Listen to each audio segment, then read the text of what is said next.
This is room number 1. The title of the session is Constitution 101, a Constitution Curriculum. It does say that Carrie Sautner is the presenter, but Miss Sarah Harris, or doctor, I don't know, will be, not a doctor, she will be presenting in her place. So if you would like to take it away, Miss Harris. Yes, fantastic. Thank you, Carol. And thank you so much to everybody for joining us today. I know that it is nearing kind of the late afternoon where you all are. So I so appreciate you taking your time out of your busy days to share it with me. Okay, so let me get the screen started. Oops, that's not the right one. Okay, there we go. So I am Sarah Harris. I am the Director of Education at the National Constitution Center in Philadelphia. I am so excited, as I said, to be here with you all today as we talk about our new Constitution 101 curriculum. So just by way of little introduction or overview, I should say, of what we're going to do during today's session. We'll do very brief kind of welcome and introductions. Some of you have already done that in the chat, which I so appreciate. If you have not already, feel free to just drop in the chat where you're joining us from, what you teach, where you teach, grade level, subject area, all of the above, just as a way for me to kind of get to know some of you who are here today. I'll introduce a little bit about the National Constitution Center, which helps frame kind of what our curriculum is and why we created it the way that we created it. I'll do a little bit of a walkthrough and share some information about this curriculum. We'll engage in one of the activities from it just so you can kind of see and feel what it's like. And then hopefully by the end of it, I will save some time for questions and kind of a final wrap up. Now, with that being said, just in case I don't leave time or just in case we run out of time, I will also share my email address at the end of this session. So you will have the ability to contact me with any questions or concerns or anything that pops into your head after we're done our time together today. All right. So welcome, everybody. It looks like we have quite a few different high school level teachers joining us from all over the state, which is wonderful. If you are joining us and you are a middle school educator or somebody who is not in the high school classroom, totally fine too. I'll share a little bit about this curriculum and where we're headed next. And hopefully, there will be some information in here that you'll be able to use as well. Okay, so as I said, my name is Sarah Harris. I'm currently the Director of Education at the National Constitution Center, where I've been for the last 4.5 years. Prior to that, I was a high school history teacher. So I taught freshman history at a high school in New Jersey for about 5 years. My background is in history and secondary education. Okay, so a little bit about the National Constitution Center itself. So we, as you saw from the picture, we are a physical museum space. We were chartered by Congress in 1988 to disseminate information about the U.S. Constitution on a nonpartisan basis. And we had to be within close proximity of Independence Hall. So if we go back to this picture here, if you were the one taking this picture, directly behind you would be Independence Hall. So that part of our mission we've accomplished, check and check. The other part, though, disseminating information on a nonpartisan basis is a little bit more difficult and something that we take very, very seriously. So this whole entire curriculum that we created was kind of done so intentionally to include as many nonpartisan resources as we possibly can. I'll share a little bit about what went into the creation of the curriculum and our founders library as we kind of move through the description of this. But if you were here earlier, please do not hesitate to ask questions along the way. So feel free to share something in the chat if you are so inclined. I also know that you all really have been engaging with these sessions all day long. So if you would rather just kind of do things in the chat, that's great. If you want to unmute yourself and share your questions and insights verbally, that's great too. So any way that you are most comfortable with sharing with me, I am more than excited to kind of engage with you in those terms. So even though we were chartered by Congress in 1988, we didn't officially open our doors until 2003. So we've been open for a little over 19 years at this point. All right. So this is one of my favorite graphics that I have the pleasure of discussing and sharing with educators. So this is really the way that we take our big mission, right? Our institutional wide mission, and how we boil it down to what we do in the education department specifically. So everything that we do, everything we create, develop, share, it all starts with historical foundations through storytelling. And these are really just the stories that students need to understand in order to understand the the constitutional change that happened throughout history as well. So the example that I often share, probably because it's my favorite time period in American history, is you really have to understand the progressive era in order to understand why and how the 18th Amendment couldn't have gotten ratified, right? They kind of go hand in hand together. You need to understand that historical background. And it is a effective way, a provenly effective way to kind of do this through storytelling techniques, right?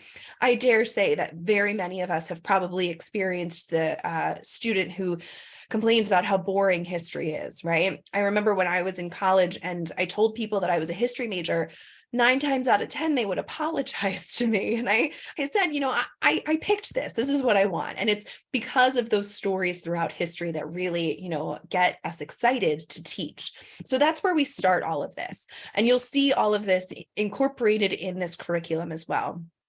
Once students understand that kind of historical background, then we can share with them the constitutional thinking skills that they need in order to support their constitutional learning. And this includes any kind of vocabulary supports, any kind of close reading scaffolding, any of those tools that students need in order to engage with not just the Constitution, but any primary source that's out there, right? How do we empower students to read these materials on their own and formulate their own informed decisions about it? Right. So starting with primary sources is something that's a very key and important factor for us. It's just kind of one of those components of having a nonpartisan education, right? It's kind of sharing with students the primary sources so that they can formulate their own opinions.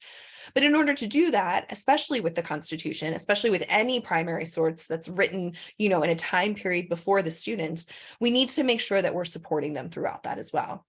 And then finally, once students have that historical background, once they have those skills to engage with those primary sources, how do they talk about these things, right? How do they discuss these sometimes really big and heavy and complicated topics in a way that remains civil and respectful? So the civil dialogue and reflection is that kind of final component in our educational framework that really empowers students and teachers to talk about these topics in a way that remains positive. And even if they disagree, how they can do it in a way that does not kind of dissolve into being disagreeable. So this is kind of encapsulated in everything we do. I'll kind of highlight different pieces of this as we move through more information about our curriculum as well. And how we kind of shape the questions that we ask, right? How we shape kind of how we interact with all of these is through constitutional questions. So at the National Constitution Center, we deal in what we call constitutional questions as opposed to political questions.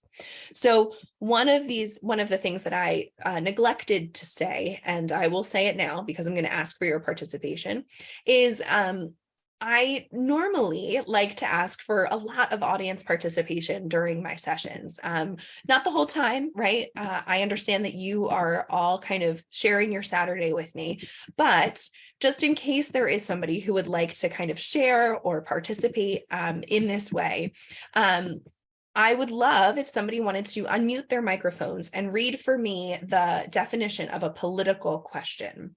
And if there's not, that's totally fine. I just want to make the offer. So anybody who wants to unmute and read the definition of political question. I'll do it. Thank you. Sure. Political question, an issue of what the government or a government entity or agent should do. Fantastic. Belisa, is that how you say your name? Belissa. Belissa. Thank you Yes. so much, Belissa. You're All welcome. right. And a constitutional question. Can anybody read that one for me, please? Sure, I'll do it. Constitutional question is an issue of what the government or a government entity or agent constitutionally may do. Thank you so much, Stephen. Okay, so the difference between these two questions are very small, right? It's literally only one word. But where we see the main difference in asking these two types of questions is the type of responses that students are going to give and where they're going to go to get their answers, right? To get their evidence and to get their support. And so, that's why we always try to bring things back to the Constitution. And I will say that it might sound minor, but it is really, really empowering to do that in these terms. And let me share an example with you, and then I'll share kind of a personal example too. So taking the kind of differences between those two questions and applying it to, a real example. So a political question, would be, should a public school principal search a student's locker? That would be a political version of that question. A constitutional question, however, would be, does the Fourth Amendment restrict the power of a government employee from searching a student's locker? Now, I want everybody just to take a moment and reflect on the differences between these two questions. And I'll type this question in the chat as well, but I encourage you all to think about how your students would respond to these questions. So how would your students respond to these questions?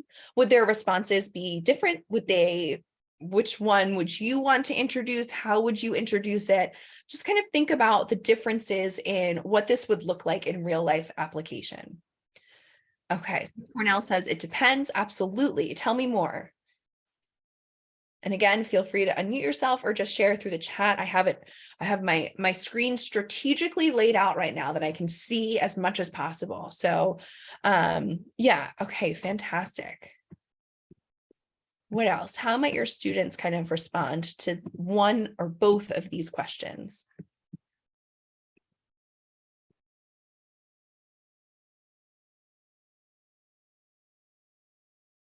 Okay, so Genevieve said the answer to political is an opinion. Constitutional can be proved with evidence. Absolutely. Constitutional rights are set in stone, but the questions relate to government agent or agent or agency. Absolutely. And so I love these two answers coming in back and forth because Genevieve, one of the things that we often get asked is, if we're having students go toward the Constitution or toward a specific primary source, how rich is that discussion going to be, right? If the Constitution is kind of, part of this, then, what kind of evidence, additional evidence can we ask our students to support? And kind of going in this, set in stone idea and government entity or agent. This second question here really relies on students knowing a couple of things, right? First and foremost, what the Fourth Amendment says, and knowing how to define those terms. And so many of the lessons that we have in our curriculum, so many of the modules include this kind of examination of the text of each amendment or the text of different parts of the Constitution specifically. And so even in reading the Fourth Amendment, those words are still pretty open for interpretation, right? And we know that because Supreme Court case law has changed, right? Things that were ruled on 70 years ago are now different. And with the introduction of things like new technology and things like that, Supreme Court decisions are going to change even further, right? And so in discussing this kind of constitutional question, we can include this trajectory of Supreme Court case law. We can also include this idea to kind of speak to Cornell's point before is, why is it important that we're talking about a public school? Why is it important that we're talking about students? How does that change this, right? So there's a really kind of layered and nuanced responses to these questions that are asking students to do a little bit more research and kind of dive a little bit more into. And I love these questions too. Is a locker a privilege, part of a student's private space, right? So that's another component of this. Does it belong to the student? And that's a great conversation starter too with your students. So there's tons of different layers into this discussion. And it is, so empowering to kind of bring a conversation back to the Constitution or back to any primary source specifically. So there's a program that we run called Scholar Exchanges, and I'll kind of explain what they are a little bit later today too. But essentially what we do is high school, middle school, kind of upper elementary school teachers will sign up for this program, and they'll pick a constitutional topic they want to focus on, and we will find a legal professional, a judge or a lawyer, who will zoom into your classroom and talk to your students about this topic. It's, bringing really an opportunity for your students to engage and really have a conversation about these really big topics. And so it's a wonderful program. It's one of the ones that I kind of help coordinate and organize. But I had 5 of these programs scheduled for a high school in Chicago for January 7th, 2021. So on the day after everything happened at the Capitol, I had the privilege of engaging with 5 different high school classes on voting rights. This was a pretty big, order, right? So before the first session, the judge, who was a magistrate judge in Scranton, Pennsylvania, she zoomed in, and it was just me and her, and she said, Sarah, what are we going to do? They're going to have tons of questions. How are we going to do this? And every time a student asked a question, we went back to the Constitution, right? We looked at Article 1, we looked at Article 2, we looked at all of these different components. And even though it wasn't giving, super definitive answers, we could kind of parse through, at least constitutionally, what those foundations are. And what ended up happening by the end of each and every session was students were starting to change the questions that they were going to ask. So they weren't asking questions about what should happen and what shouldn't happen, but first and foremost, just what could happen, what's possible, based on the Constitution and our founding documents. So it was a really powerful experience for so many reasons, but it was really empowering to be able to address a room full of high school students that I had never met before, and be able to kind of root all of our answers and our thoughts in the Constitution. And that's really why we do this. We want students to feel empowered as constitutional thinkers in order to engage with these topics that potentially could impact their everyday lives. And so that's really what we're trying to drive students to get to. And we are trying to do that through this particular Constitution 101 curriculum. So this is a relatively new program. We launched it in the beginning of September, and it's a 15-week kind of asynchronous curriculum that's built on understanding the Constitution. And I think so I'll take you to kind of the website that this is on, so that you can kind of see what it looks like, and we'll explore it a little bit more as we move through the session as well. But I think this introduction video lays out everything. It's from our president and CEO, Jeffrey Rosen, but it really does kind of give a little bit of background way more eloquently than I can. So if you'll just indulge me, we'll watch this video together. Sorry, about 3 minutes long, and just kind of think about, what jumps out at you, what resonates with you. If there's kind of one piece that's shared that you have more questions about, that you're curious about, feel free to jot that down, and we can kind of talk about it at the end of our time together. Also, please, please, please wave your hands, send a cry for help in the chat if you cannot hear it. I think I took care of everything on my end, but just in case you cannot hear or see the video, please let me know. All right, here we go.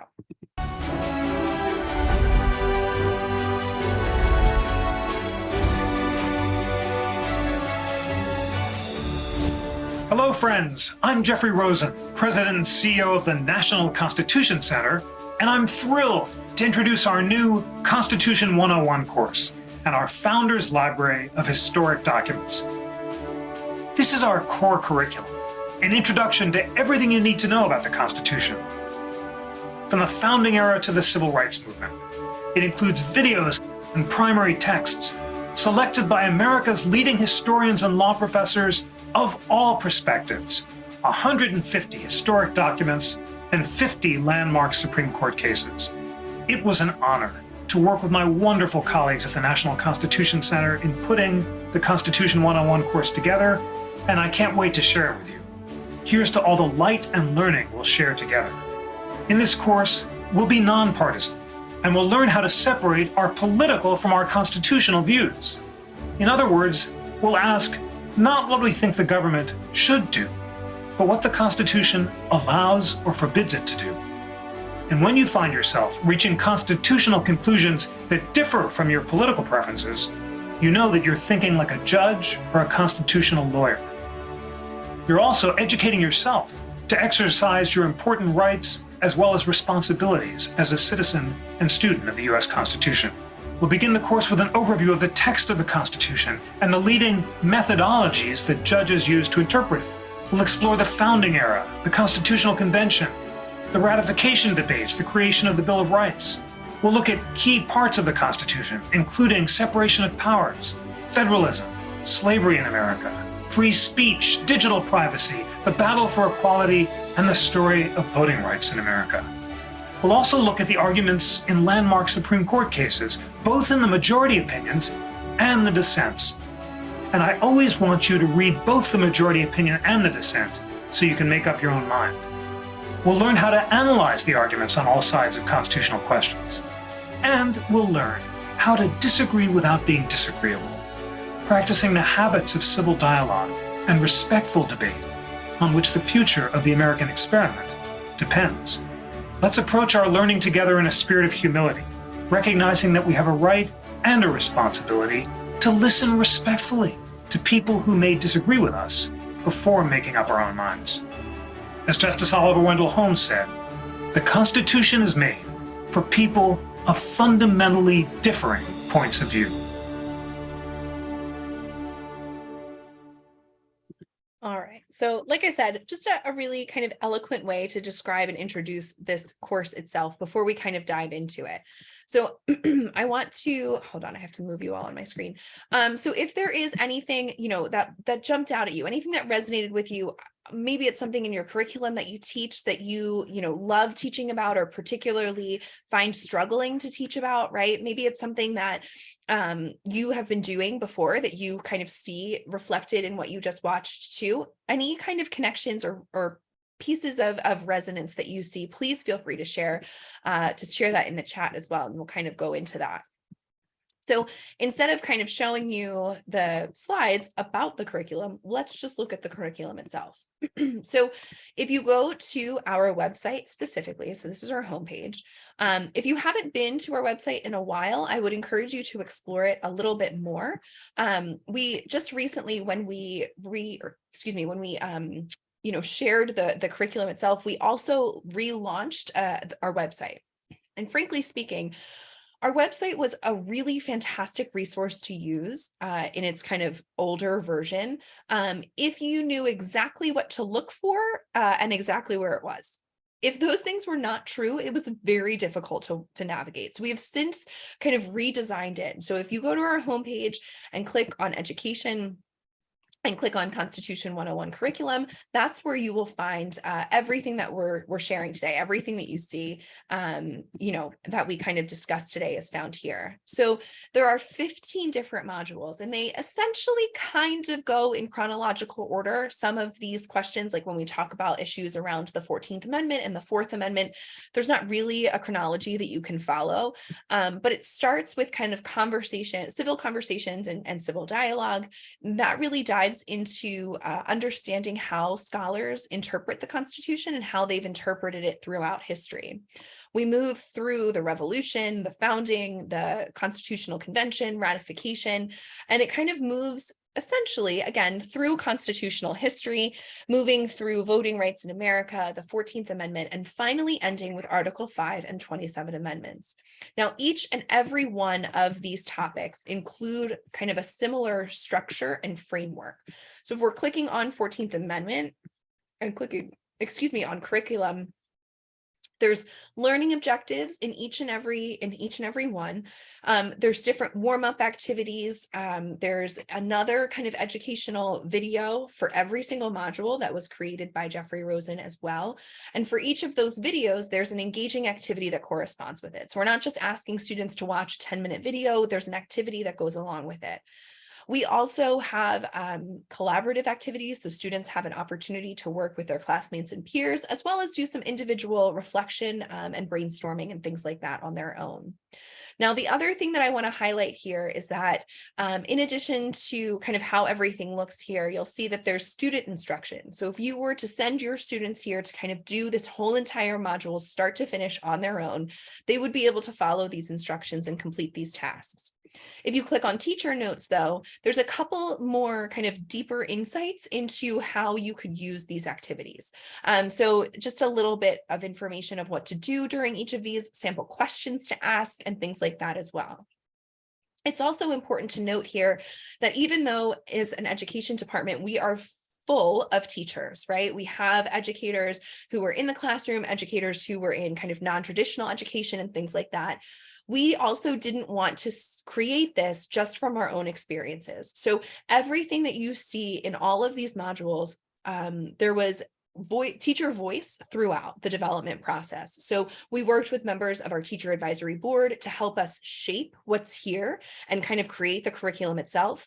And then we engaged with members of our teacher advisory council, who's a larger network of educators, to kind of reflect on some of the moments that they thought that we could amplify or, reduce or things like that as well. So all throughout this development process, we've really tried to capture teacher voice as much as we possibly can. And all of these modules went through kind of a review process that included these teacher voices as well. So as I said, there's 15 modules. They all kind of have the same trajectory and the same practice. And I want to, let's share some of this too. Let me go back to here. So I added this to my to-do list for early next week, where I will make sure to upload all of these presentations to the shared Google folder. So you'll be able to access these even after our time together today. And then one thing that's really helpful about that is that all of these are linked. So you'll be able just to kind of find everything that we review through clicking on any of the images or things like that here. And this slide makes me cringe, friends, because I know that it is totally the antithesis of all educational best practices to have a slide like this with so much text. Let me tell you why I did this, because when I do share this out and you have free time in a couple of weeks and you're going to look back, I wanted you to have all of this information in one place. I didn't want you to have to search through anything to find all of this. So this is, again, just kind of an outline of everything that is created in each and every one of our modules. So that's kind of everything that you can go through and everything that's included in all of those 15 things that we just looked through. Oh, excuse me, I'm so sorry. Okay. So before we kind of talk about this, I want to just kind of share some insights into an additional layer to this about how we intentionally built in some of the nonpartisan part of our mission. So, excuse me. So as I said, we had teacher voice kind of throughout this whole entire process, but we also had scholarly voice in this whole entire process as well. And one of the things that includes is utilizing resources from our interactive constitution. Has anybody used this resource before? The interactive constitution? Drop it in the chat if you have, or used one of the reaction buttons on Zoom if you have. But essentially what this is it is a collection of essays written about every single article, amendment, and clause in the US Constitution. So we use some of these essays in the Constitution 101 course, but what you'll find when you look at this, so let's go down and scroll, and we'll just do, the Fourth Amendment just because it's right there. So you'll see that there is the text of the amendment at the beginning of this section, but then there's also these two scholars here. So let me tell you a little bit about this process. Oh, fantastic, Nancy, Constitution Day lessons, amazing. So what we did when we developed this interactive constitution, we launched this specifically in 2015. And when we launched it, we figured out all of the essays that we needed, and we found constitutional scholars from all sides of the political and philosophical spectrum.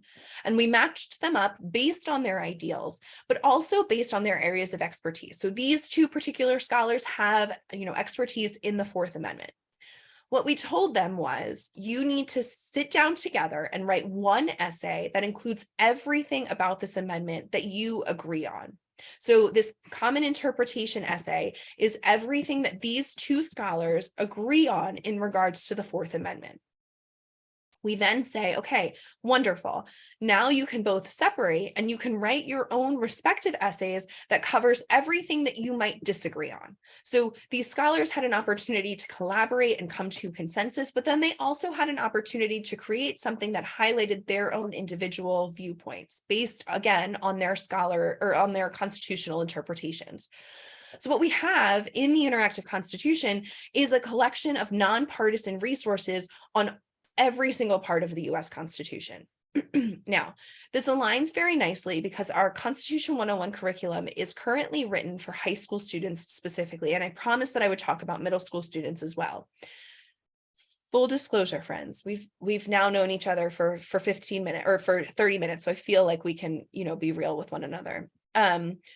When we asked these scholars to write these essays, we said, you need to write these essays for a high school student, for an average high school student. They said, okay, National Constitution Center, we got this. We will write these essays for high school students. They turned in their essays, and folks, it was abundantly clear that they had never met a high school student before in their whole entire lives. So run through a readability scale, these essays average a grade 13.5. So we're talking like high school freshmen or sophomores, right? Now, a couple of pieces to this. One, we can't change what they wrote. We can't change the language. A lot of times we'll get teachers who suggest to us that we tier it as much like a Newsella or Newsela, kind of like how they do it. Once we start taking words away, adding words, changing words, we also start to change the interpretation of the essay itself. So we can't do that. It's a fantastic idea, but we can't do it. So instead, what we have done is we've created this course in a way that supports student learning, right? So students who eventually would be able to read some of these essays, there's materials in the course that can kind of scaffold that ability level up. So in engaging with the Fourth Amendment, the first step that they're going to do is not necessarily to read these scholarly essays, but maybe to look at some of the words in the Fourth Amendment themselves, or maybe look at some Supreme Court case, reactions and things like that. So we try to kind of provide those tools that support student learning and don't necessarily always have to start with something that might be written a little bit above their grade level. Okay, so I just wanted to kind of share that caveat as well. All right, so let me get situated one more time. So as promised, we're going to look at one of these components that it's included in the course itself, just so that you can kind of get a taste of what's included there. Again, your participation, your engagement is entirely up to you, but I can at least show you what we have to offer. So the second module is the Principles of the American Revolution, and I, frankly, very selfishly, love this module. I love it for a multitude of reasons. I find that it is very easy to apply it to a government or civics course. It's also very easy to apply this to a US history course, which is my background. So that's where I am most comfortable.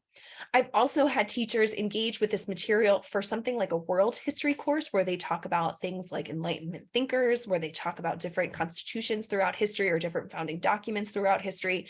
So it really is diversely applicable to different grade levels and subject areas.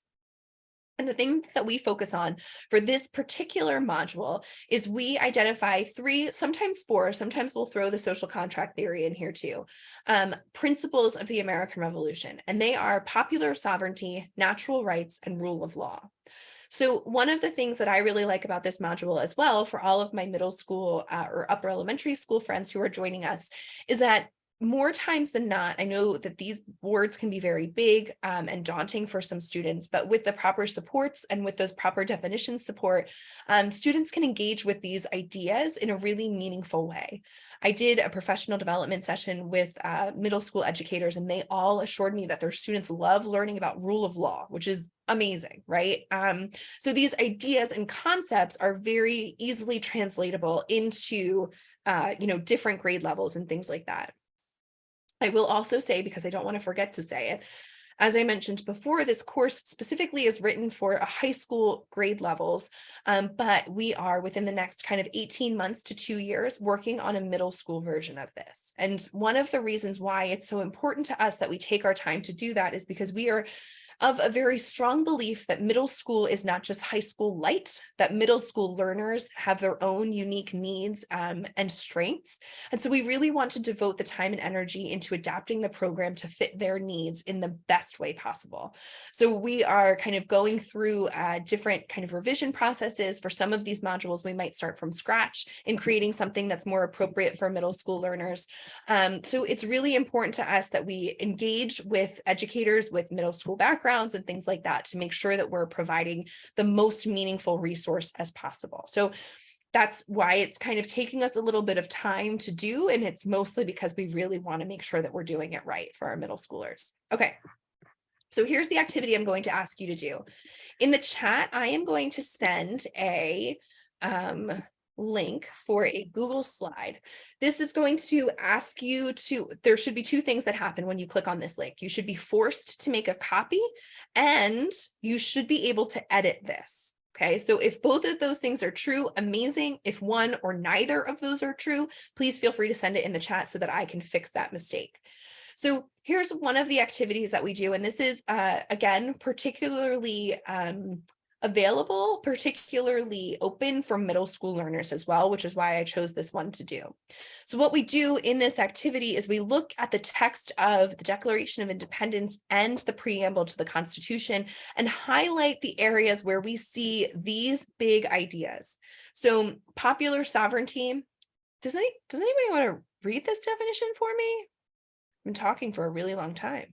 Does anybody want to unmute and read this? Again, totally fine if you don't. Just want to offer.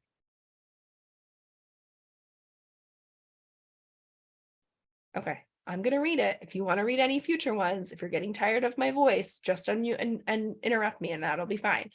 So the way that we define popular sovereignty is that the Constitution establishes a government based on the consent of the governed. The sovereign power is held not by a king or an aristocracy, but by the American people. We also define natural rights as the rights that are given by God or by nature. They come not from a law passed by the government, but are inherent from all individual human beings from birth. And the rule of law is the basic idea that we have a neutral government of laws, not an arbitrary government of one person. No one is above the law. So that's how we define those three big ideas, those three big principles of the American Revolution. So what I'm going to ask everybody to do is just take 2 or 3 minutes, look at the Google slide that was created. I'll put up the three definitions again and highlight, in any way that you would like, where you see these different definitions, where you see examples of these three big ideas. I'm going to give everybody 2 minutes to kind of engage with this, and then we'll come back together and you can share again in the chat if that is your kind of starting place right now, to share kind of what you highlighted. All right, so 2 minutes starts now.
All right, about 30 seconds left, friends.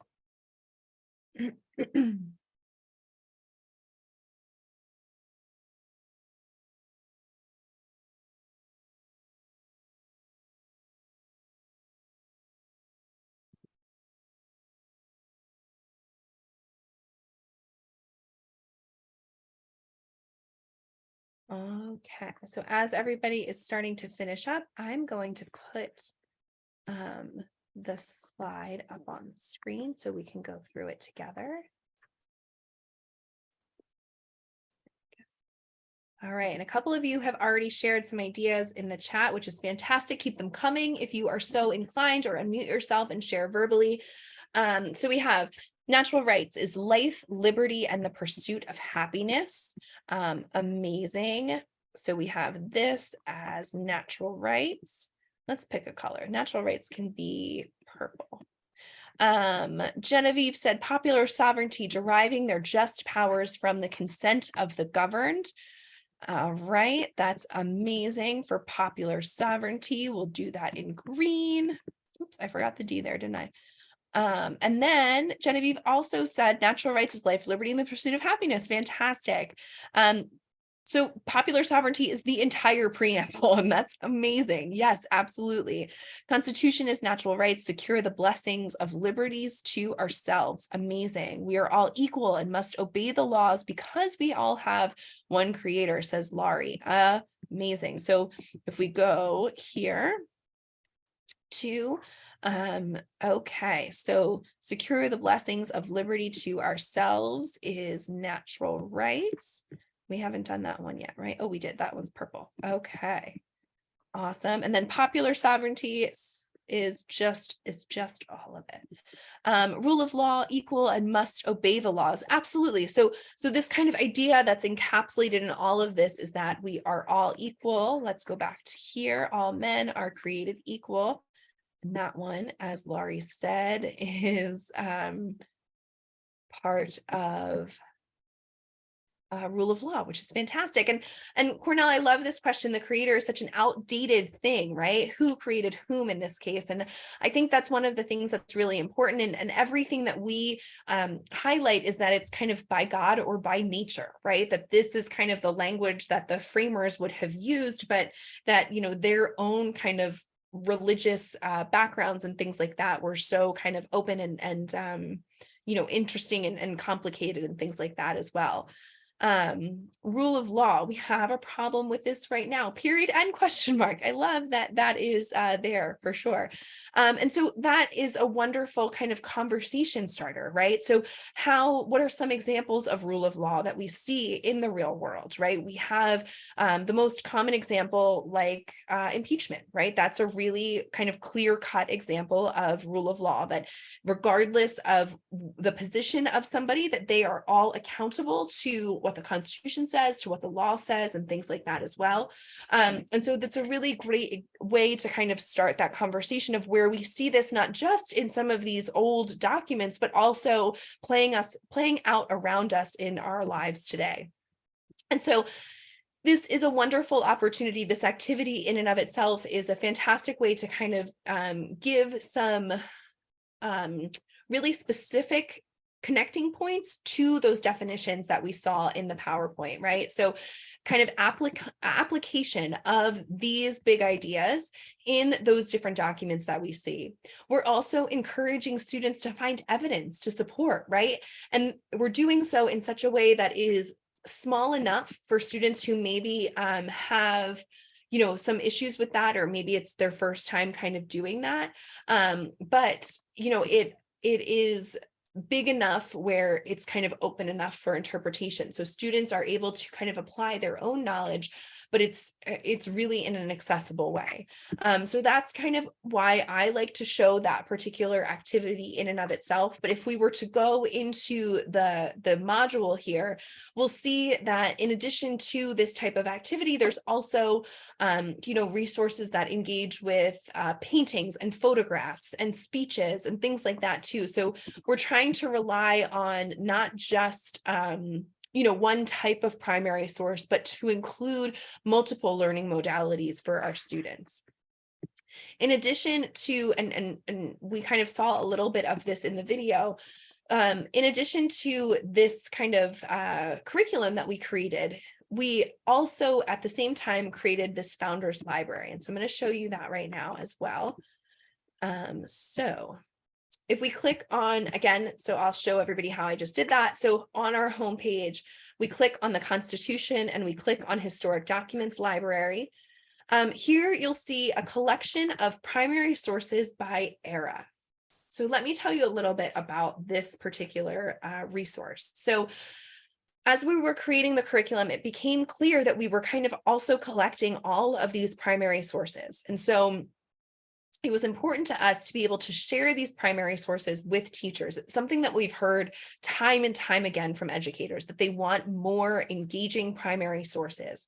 So we decided to kind of include these different time periods and entitle it Founders Library for a couple of reasons. One, it more broadly defines what it means to be a founder. So in everything that we do about the Reconstruction time period specifically, we refer to that as America's second founding, a time frame when amendments like the 13th, 14th, and 15th Amendments wrote into the Constitution the Declaration's promise of freedom and equality that we just saw in that excerpt that we just interacted with. So we treat this as kind of America's second founding. And in doing so, we opened the door for more perspectives and voices to be a part of that conversation, right? So by expanding this even more, by including all of these different time periods, we're allowing for the space to do that again and again and again. So now by kind of exploring these different time periods that shaped American history and the American Constitution, we are able to include voices and perspectives that frankly weren't allowed in Independence Hall in 1787. So as an example, if we were to click on the Gilded Age through the New Deal, again, my favorite time period in history, what would come up are a collection of primary sources that were selected by these two scholars. So in a very similar vein to the creation of the Interactive Constitution, when we decided that we wanted to create this resource for teachers, we found additional scholars who, again, based on their own political and philosophical ideologies and their areas of expertise, we partnered them up to collect resources for the Founders Library. And what we said to them was, individually, you need to go and collect 10 primary sources that are quintessential in teaching this time period. So we said to William Forbath and Ken Kirsch, you need to collect the 10 documents that if any learner were to understand the Gilded Age through the New Deal, these are the documents they would need to look at. Again, frankly, they came to us with between 15 and 20. Totally fine. But what they needed to do next was they needed to sit down and compare the documents that they both collected, and then they needed to agree on them. So what we have here is a collection of documents in which both of these scholars say are the necessary documents to understand this time period. So it was really important to us, again, to be able to kind of redefine this founding idea, right? And to increase the voices and perspectives that were included in this library. But it was also important to us that we were able to say, if you're going to use this particular document in your classroom, it's not coming from you, it's coming from the National Constitution Center. So if teachers, regardless of where or what or how they're teaching, if they got any type of pushback from a parent or an administrator, then they had the support of the National Constitution Center and our nonpartisan mission in the documents that they shared. So that was really important to us to be able to do. And again, you'll kind of see that as we collect or as we move through these documents. You know, the first one here is by Susan B. Anthony. Any discussion of the American founders as it was applied before would obviously not include her voice. There's W.E.B. Du Bois down here. His voice would not have been included. So we're able to include all of these different perspectives and idea in this discussion as well. And that was really, really important to us. Okay, so I'm going to take a beat. We only have about 7 minutes left together. But are there any questions about any of these materials that I just shared? Anything that you want me to go back to, that you want to re-examine, or that I should clarify in kind of helping to shape what we do and understand about this? I'm going to keep this up like this. Okay. So if you're typing questions, amazing, keep going. I just want to kind of share with you some additional resources that we have that really complement the Constitution 101 course specifically. And some of these online interactives are utilized in our in the course itself. So I am going to, how am I going to do this? Let's do this. I want to share with you some of our online interactives. So writing. There we go. So full disclosure again, friends, I tried to do this before and it didn't work.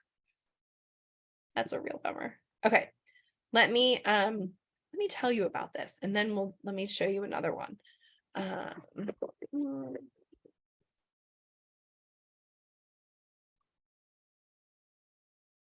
Okay, let me see if I can find it. I cannot. Give me just 1 second. I can go into another presentation to show this to you, but I don't think that you all need to see my crazy Google folders. Here we go. Okay, so a couple of online interactions that we have. Some of them were shaped by different exhibits that we have open at the center. But again, some of these really kind of complement, and you'll find them in the course itself. But these are really easy to do, especially in an interactive virtual setting like this. This particular online interactive is from our 19th Amendment exhibit, which is our newest exhibit, and it highlights women's fight for suffrage, right, for the right to vote. And so what we see here is a map of the United States and a timeline down here. And if we kind of follow this timeline across American history, you'll see some states being added, right? So these kind of orange terracotta states granted women full suffrage first and foremost. These kind of stripy states gave partial suffrage. So as we continue to move this along, you'll see more states being added. You'll see some states being taken away that kind of took away women's suffrage as we move throughout history as well. And you'll kind of, as we move through, and I think this is really interesting too, when we get to 1919, you'll see the states that never actually granted women the right to vote before the 19th Amendment. And what happens is if you click on the state itself, it will give you information about their kind of engagement with women's suffrage, but it will also provide you with the excerpt of the primary source itself that granted women the right to vote. So again, it was really important to us to be able to provide more opportunities for primary sources. So this whole discussion is a fantastic starting point, and we discuss it when we talk about voting rights amendments, but it's a really great complement to any discussion about federalism as well. How come these states were able to decide that they were going to grant women the right to vote? And how come a woman could vote in the state of Nevada, but couldn't vote in the state of Pennsylvania? What did partial suffrage even look like, and how was that allowed? Why were women not allowed the right to vote nationally until the 19th Amendment was ratified? So it's a really fantastic way to kind of engage with all of these different questions and topics and things like that. In addition to that one, I want to show you which one. Let's do this. Office holders by the numbers. Okay. So this one is from our Civil War and Reconstruction exhibit. And again, you'll see it explored as we talk about voting rights amendments and the 14th Amendment. But what this does, this is associated with our Civil War and Reconstruction exhibit space, and it will show you the number of African-American men who held office during the Reconstruction time period. So it'll break down the offices that they held, how many of, what those offices were, what they looked like. It'll give you state and local offices, and again, give you those examples there too.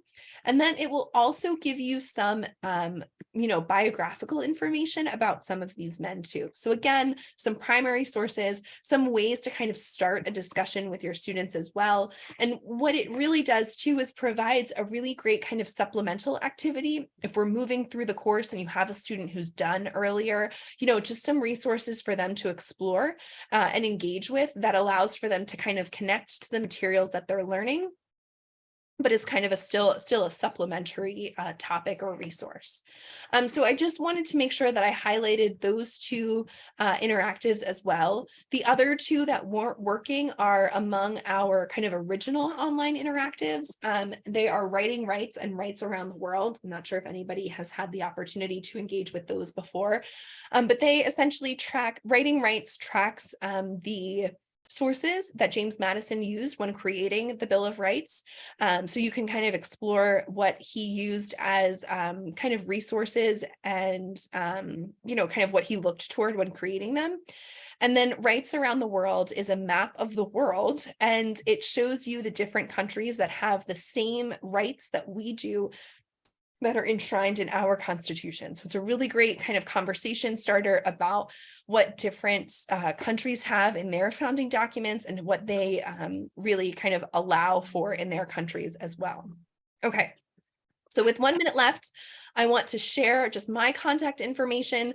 Please feel free to take it down and ask any questions that you might have. I'm always happy to answer any questions. I'm always happy to provide as much support as I possibly can for educators. So please do not hesitate to email me with anything that you might be curious about. I'm so, like I said, so excited to be here with you, and I hope to support you and your students in any way that I can moving forward. So if you have any questions, even if it's a week from now and you're walking your dog and something pops into your head, please do not hesitate to email me. I so look forward to working with you all again, and I hope you have a wonderful holiday next week. So thank you all so much. I want to thank you, the participants, and Ms. Harris for this wonderful presentation. I thought it was incredibly fascinating. I want to remind everyone to complete the attendance survey so that you can get credit for the conference. And if you could do an evaluation, I did provide the link a short while ago in the chat, but I can send it again. So thank you.